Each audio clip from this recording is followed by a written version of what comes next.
So I've called my talk, It's My Party and I'll Cry If I Want to. And I've called it that because, like David, I want to talk about normalising infant crying. And I want to emphasise that it is in fact a bit of a party.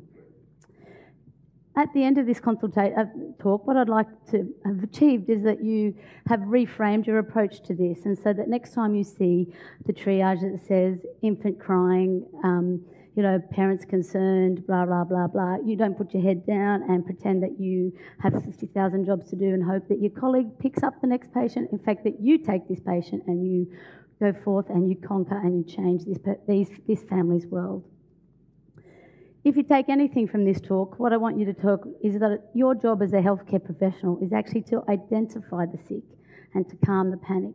And through your experience, your background, the examination, the history taking, and the backing of science, lead the family on the journey to reassurance, so that they can understand that their baby is a normal baby and that this is a normal developmental phenomenon in infants. When I was thinking about how to structure this talk, I was thinking about, the three things that are really involved. There's the infant, of course, the troublemaker. There's the caregivers, that to us are the real troublemakers.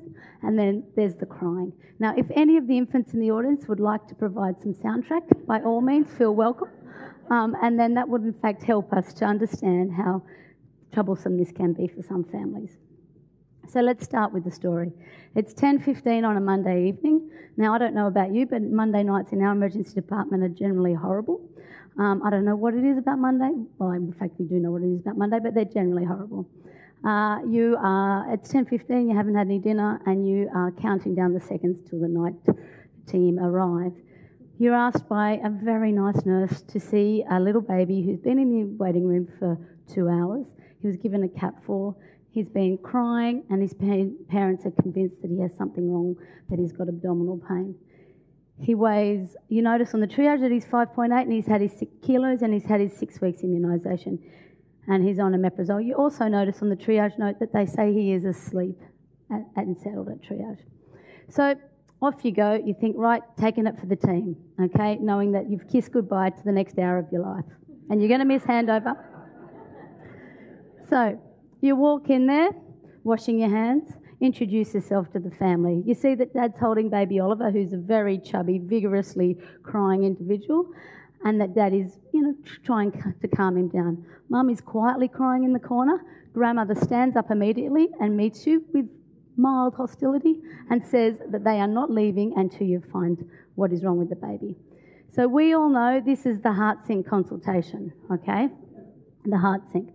But what I think it's important is this is the moment of truth for this family. This is where this family's story starts. You need to avoid the bias. You need to realise that they haven't come here on a Monday night at 10 or 8:15, they actually came in, because they want to and they've got nothing else to do and the bachelor's finished. They came in because they have genuine concern and worry for their child. You need to avoid your pre-consultation bias, because you go in there thinking there will be nothing wrong with this baby, there's nothing wrong with the family, you might miss something. This first interaction is critical, and in fact, the way I like to think about it is this may well be this child and this family's first presentation ever to an emergency department.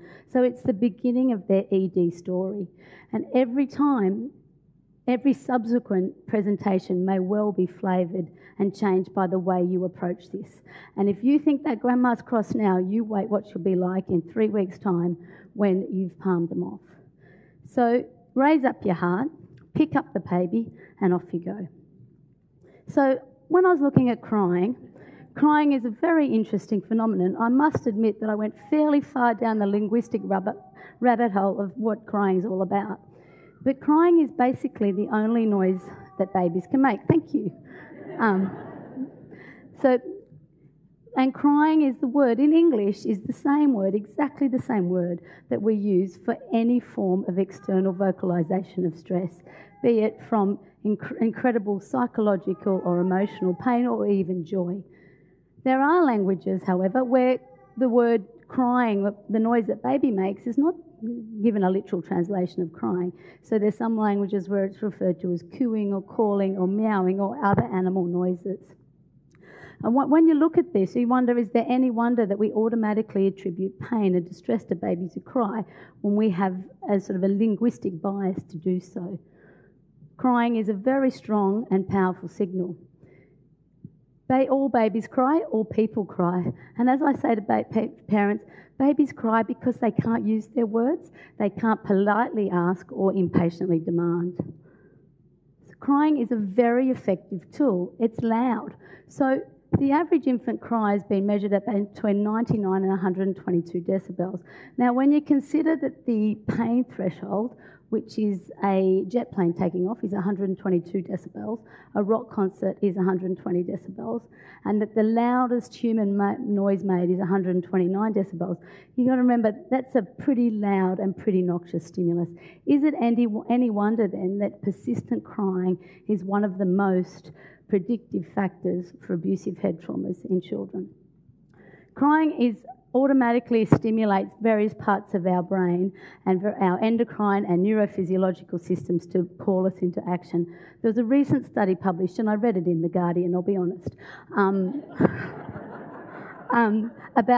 in Oxford, where they looked at 100 non-parents, so the 100 non-parents, and they played the arcade game Whack-A-Mole. I don't know if you know the game Whack-A-Mole. It's like you get a big rubber hammer and you whack moles as they jump up through their holes. And they put the subjects through a variety of noxious stimuli, including listening to a baby cry. And the performance was most improved from any of the stimuli after listening to the baby cry. And so they have postulated that crying increases our reflex time, increases our strength of hitting, so it's a very strong stimulus for change. Crying occurs all over the world. All babies cry. The little babies strapped to their mums' backs in China and to the Eskimo babies wrapped up in there.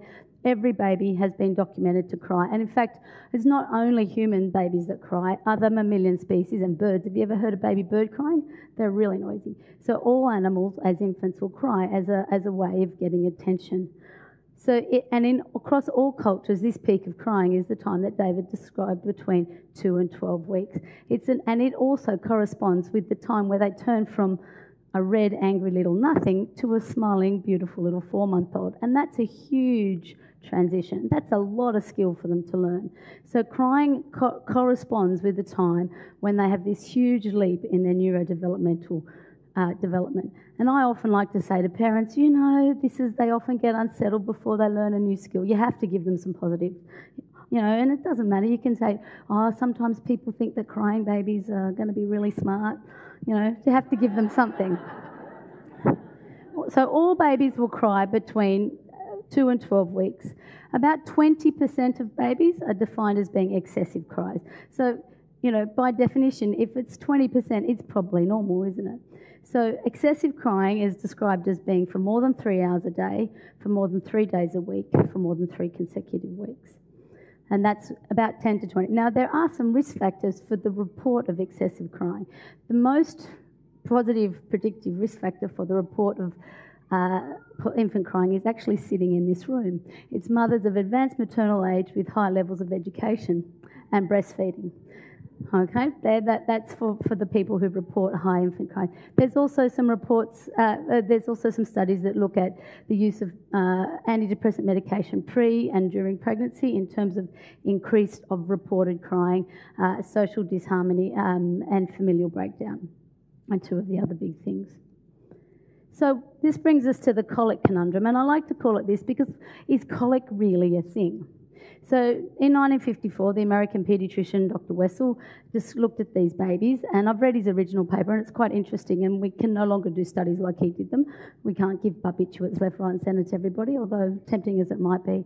And he described this syndrome of paroxysmal fussing in otherwise well babies as defined by the rule of 3, and he's the gentleman that's responsible for this rule of 3.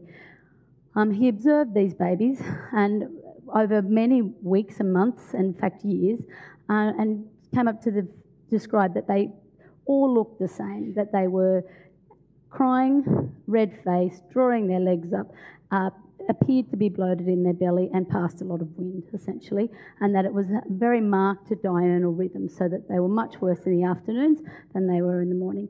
And it's still something that we don't really understand, and we don't understand why it happens, but it is normal. Now, I call it the Colic Conundrum because I'm not sure it's helpful to label it as colic.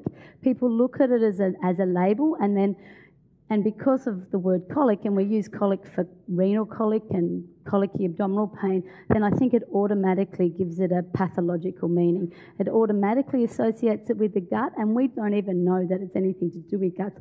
Babies draw their legs up because they can't do anything else. They've been curled up for months and months inside their belly, and that's what they do.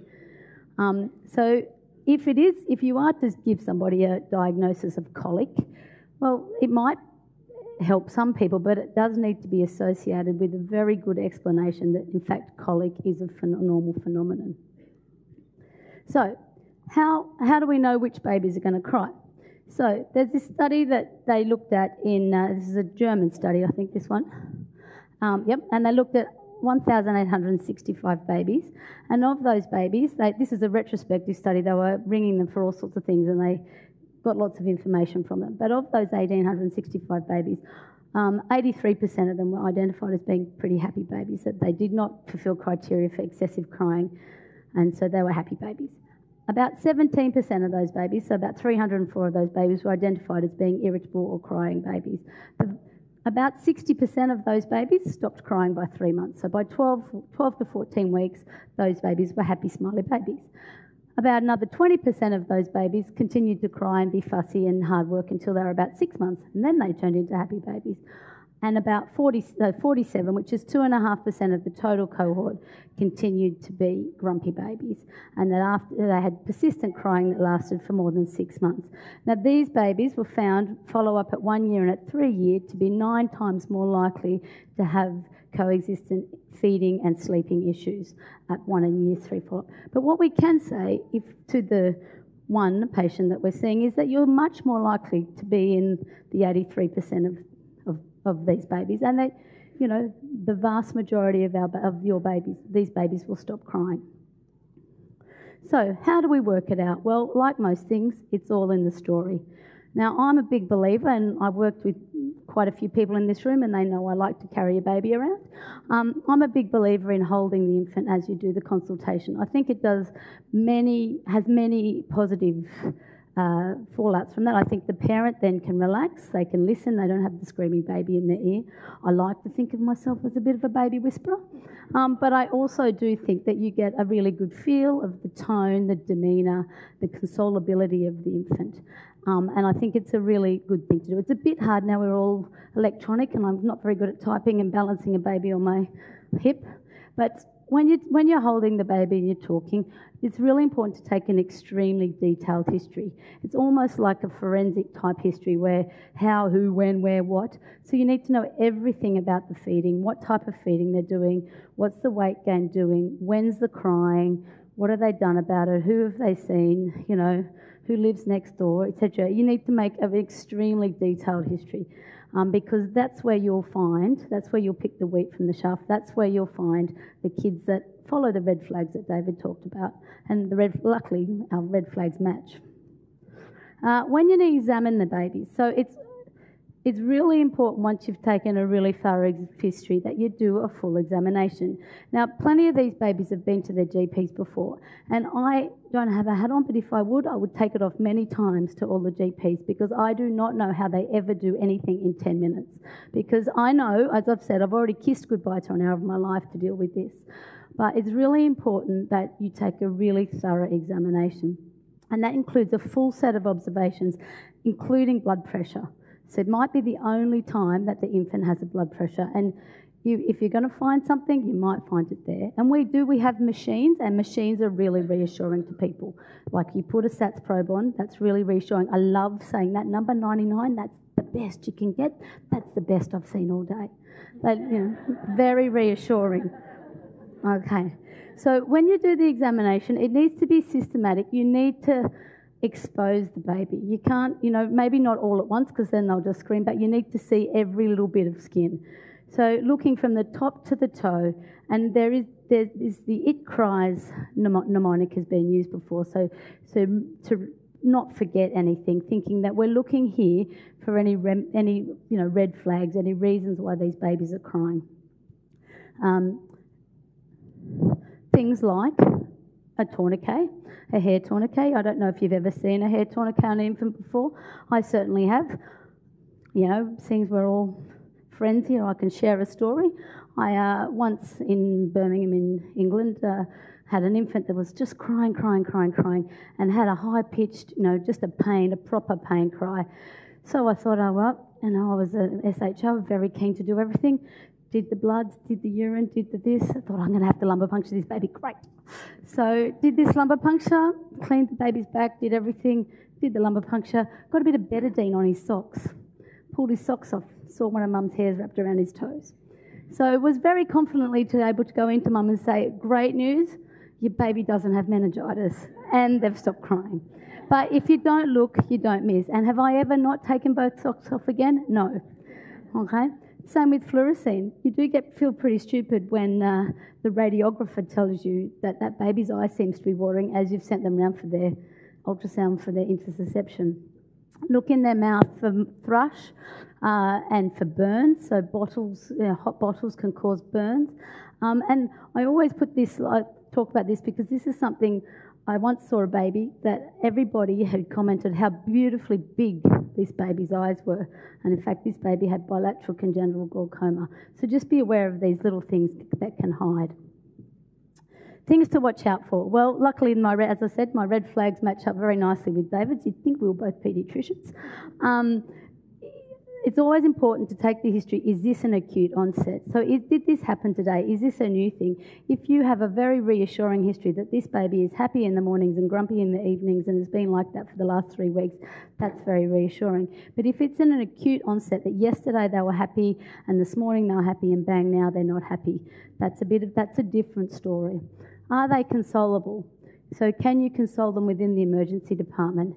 Has there been an acute change in demeanour? So were they smiling and has mum not had a smile today? Is there something different about the baby? Obviously this fever,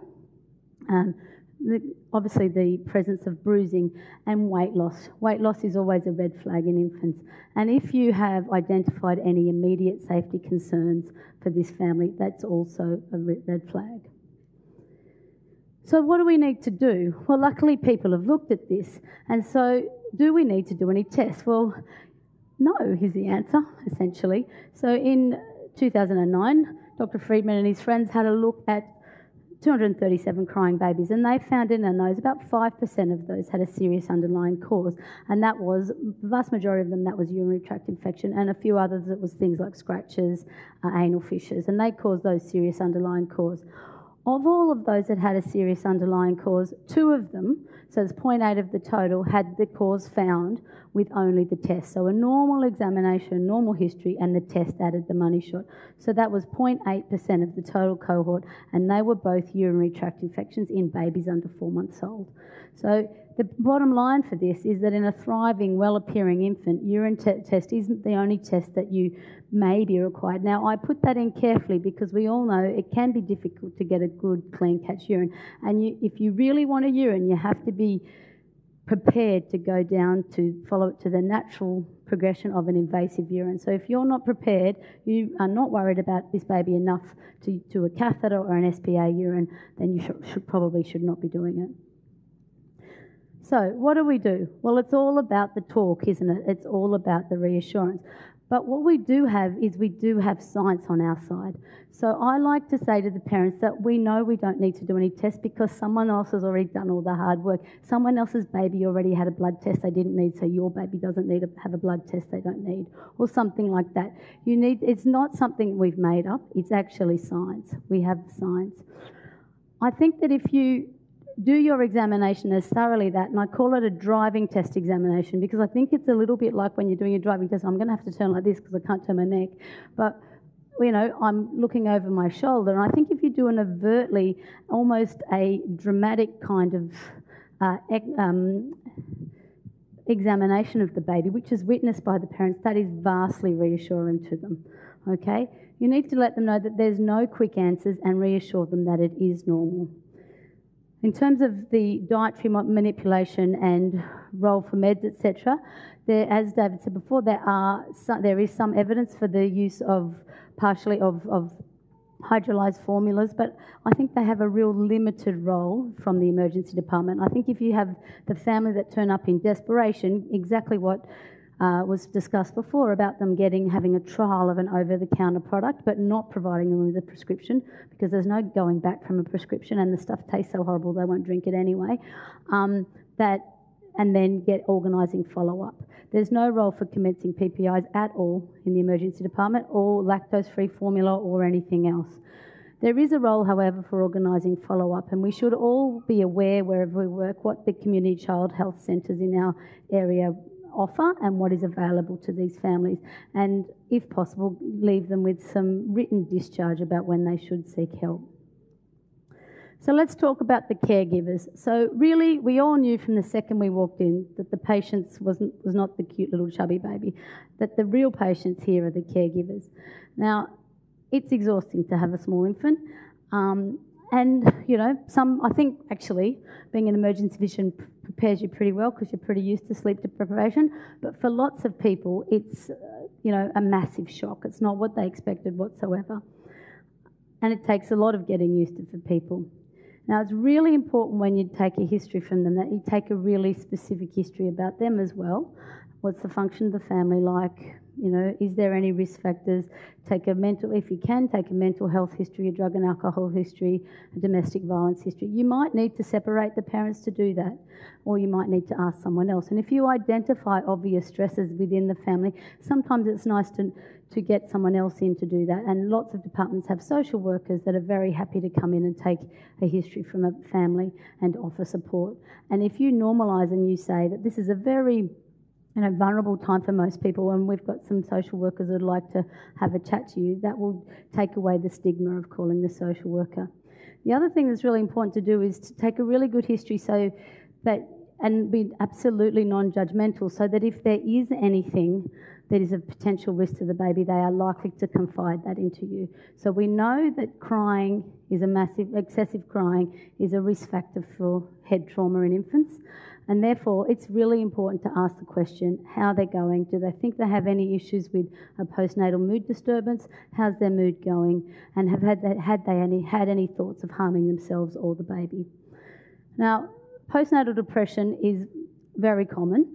And in one study, they showed that up to 16% of mothers were presenting in the first year to emergency departments for any problem. That's anything from a sore toe to a major life-threatening illness, had Edinburgh postnatal depression score of 13. Now 13 is one that would tick a box to say you need to go and get some follow-up. And we know that people who report excessive crying in babies, if they get to number 9 on the postnatal depression score, they're much more likely to report excessive crying. So postnatal depression is a really important thing to look for. The other thing about postnatal depression is that it actually changes your ability to cope with the crying, in that they've done studies where they looked at women with postnatal depression and found that they were less able to distinguish their infant's cry from another infant's cry, or to have an emotional or emotive reaction to that. Interestingly though, if you had musical training as a mum, that ability to differentiate your baby's cry from another baby's cry was maintained even in the presence of postnatal depression. Sorry, as a musician, I found that quite interesting. So, it's all about seeing the light at the tunnel. So you've guided this family through this is now 11:30. You're very tired. You've guided them through this, and it's important that you let them see that they're doing a really good job and that there is light at the end of the tunnel. To finish off Oliver's story, Oliver, you take the history. Mum and Dad are both accountants. Grandma's been there, but she's got to go back to New South Wales next week. They're all very stressed about how everyone's going to cope when she leaves. Baby Oliver's a well-growing baby. He's put 2 kilos on since he's been born. He's been breastfed and bottle-fed top-ups. He does have very smiley days. He tends to have a really good sleep in the morning, usually from 8 o'clock to 11 o'clock he's out like a light. Cat naps for the rest of the day. Anyone who has ever had a baby, that's what they do. And then he's usually up just when the news comes on. He usually starts to wake up, and he's really hard to settle down. They've seen their GP 3 times. He's put them on omeprazole. It hasn't made any difference. That's it. When you examine him, you reassure mum, you reassure grandma. Grandma's very impressed with your examination. She's never seen anybody look in every nook and cranny between every crevice and look at everything, and they're all very reassured. So you've done your job. You've identified that, in fact, he wasn't sick. They were worried and he were panicked. You've reassured them. And as they leave, Dad turns to you, and this is a true story. He says, "Oh, Doc," he said, "before I had a baby, one of the guys at work said it's 100 days of hell with a newborn, 100 days of hell before they start to get fun. We're halfway there." So what I want you to remember is it's their party, and they'll smile when they want to. Thank you. Awesome. I won't keep that. Really good job. Well done. Could you tell she was nervous? She wasn't. It was awesome. I was only nervous because this thing here was called a comfort monitor, which I thought meant it had my notes on it, and then I found out this morning it doesn't, and so I've told them they need to rename it. Now, as before, if anyone has any questions, start moving towards the microphone now. Don't rush, one at a time. Otherwise, Jess, what have you got? Cool. I guess grouping into 2 main themes there. One was just very general appreciation of the subtlety around recognising that parents are likely really, really stressed and not kind of dismissing that and labelling them as acopic. But a flow-on question from that, which was really interesting, is what threshold is there for admitting the baby just to give the parents some respite, I guess? Yeah, so look, that was in my notes, and if they had been comforting monitors, you might have found out about that. Well, think of this as your comfort monitor.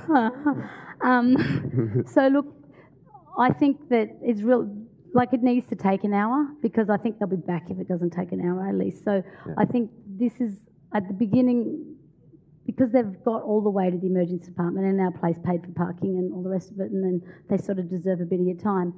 I think if they don't leave feeling a bit better than when they come in, you have to offer them something. And I think it's better to offer them time than to offer them medicine they don't need. So I usually say to people, look, everything is very reassuring, but if they're still not comfortable to take them home, there's either I think you need to ring your GP and get an appointment now for later in the week to check how you're going, or ring the child health, or here's this number. Or if they're crying, so if I can't stop the mum crying or the dad, everybody crying, or if there are social concerns, which often there are social concerns where there's there's discordance in the family about the potential pathology, then I think if you have the facility to do it, then an overnight observation can be really reassuring.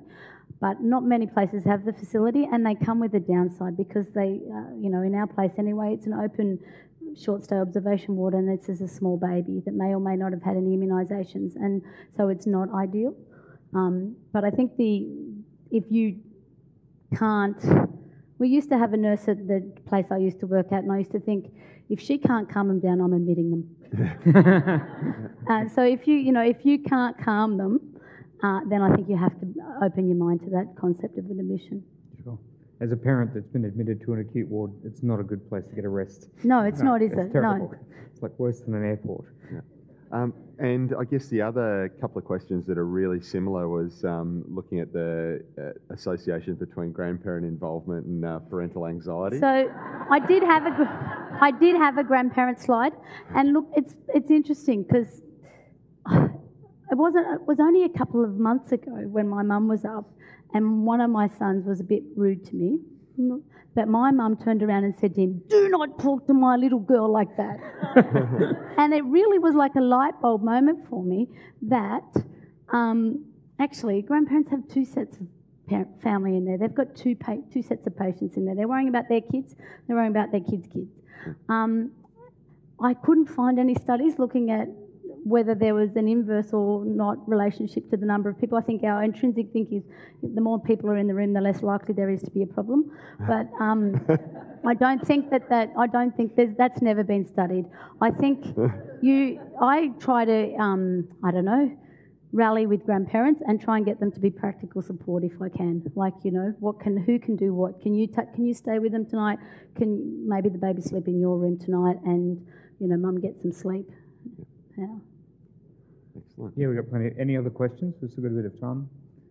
I was going to ask you, Katie, was there any evidence you saw about the different cultural sort of things that go into this? Because obviously... I saw also the evidence. So, Sure. for instance, French babies cry with an upward inflection. Right? German babies cry with a downward inflection. You're much more likely to cry with the inflection and the melody of your mother tongue. It's your mother tongue. It doesn't matter where you were. It's what language your mother speaks. Right. That's the most important thing. I think it's really interesting. There you go. But in terms of what was the other one, sorry? Any other, like, so for example, I very rarely see, I work with a lot of Aboriginal families, I very rarely see them come in late at night with a normally well child. Like, it just seems to be a grandmother thing that they sorted out in their own sort of household. But I don't know if it's because they just feel alienated from our ED. Well, I think that would be really hard to tell. What the studies was that parents that were found to have shorter reaction times to their crying, so that if they got up and acted within minutes or, you know, seconds, not minutes, seconds of the baby making noise, they were more likely then to go on to report excessive crying when in fact the time, so it's all about reported time. So the evidence is so difficult to tease out because it's a phenomenon that gets better always by itself, like it's a and so there's a huge observer bias in any of the, and huge you know, a placebo effect in any intervention in any of this study. But I think the other studies showed, some other studies showed that if in the first 3 months, there's this concept of the fourth trimester. Have you heard about the concept of the fourth trimester, about sort of close parenting in the first few months of life? But there is some evidence that skin-to-skin contact within the first couple of weeks will decrease perceived crying. I don't know, but it's perceived crying. Okay. All in the perception. It is actually all in the perception. Sorry. Please. Thanks, Katie. It's Julie McIntyre here. I really enjoyed your talk. Thanks. I really picked up on something you said about the peak time of crying at exactly the same age where there's peak co-sleeping in the parental bed for obvious reasons, and at the same time that there's peak sudden unexpected death in infancy and SID. So in that hour, I'm sure there's a great opportunity for some risk minimisation type advice about not co-sleeping, because they'll smile and say yes, but they'll keep doing it, but how to minimise the risk of co-sleeping. So that's like I always ask about a sleeping arrangement. So I think it's important to present the facts as they are, that we know that co-sleeping within the same bed is a risk factor. There's a lot of those co-sleepers around now, so they're beds where they slide next to your bed. There is some evidence that sleeping in the same room but not in the same bed is a protective factor for SIDS, and it was also a protective factor for the report of infant crying. So bizarrely enough, even though you're closer to them, so you think you could hear them cry, whereas if they're in the next room you might not, their reported infant crying time is less. So I just think it's really important to make sure that you give them the safe sleeping information. And I think it's also important to give people permission to do things like let their babies cry and to tell them what to do. And one of the studies I looked at, which I didn't think I could really talk about here, but I will anyway, was where they looked at a group of people that they identified at risk, and they had given half of them noise-cancelling earplugs. And those people, in terms of happiness scores and postnatal depression scores and other scores, were better off at sort of 6 months, I think it was, than the people that didn't have earplugs. So it's giving people permission. So I actually now say to people, have you got some noise-cancelling headphones? Put on one song. Put the baby in a safe place and put on one song. And I think that's a really important thing to do. Or, you know, we go for a walk out to the garden. Don't leave the property, but go for a walk out to the garden or out to the veranda and leave the baby. So I think it's about giving some practical advice and giving people permission to feel like that's okay. Turn off the baby monitor. Don't have a baby monitor. Any other questions from the floor? Got anything there, Jess? We've got 2 minutes. Nothing or else else. It's an early lunch. Nothing else. I did good a job of synthesising the collective pool of questions, I think. So awesome. There's Great. one here. Oh.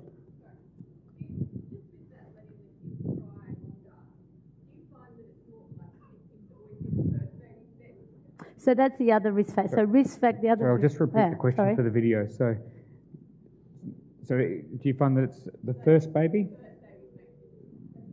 The first baby, so unexperienced mothers is more. So primiparity is another big risk factor for the report of infant crying, because I think the second time you get, oh, that's just what they're like, maybe.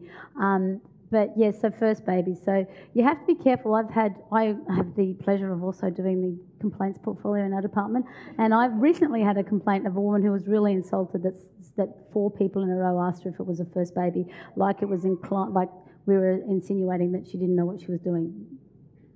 But it's really, I think the first babies are, because of all of those other factors, you don't know what to expect. Your reaction times to their sort of normal vocalisations within the first few weeks are probably fairly dramatic. The anxiety's high. So, and even I think Wessel in 1954 described that first mothers were much more at risk for colicky babies. He actually described it as being, I suppose, the first somatic sort of or medically unexplained symptom. So, the description he says is that paroxysmal fussing, which is his name, may be the earliest sign of physical reaction to stress in the environment. So, Interesting. All right. Well, I think we're going to hit lunch. So if you could just join me in really thanking our wonderful speakers from the panel.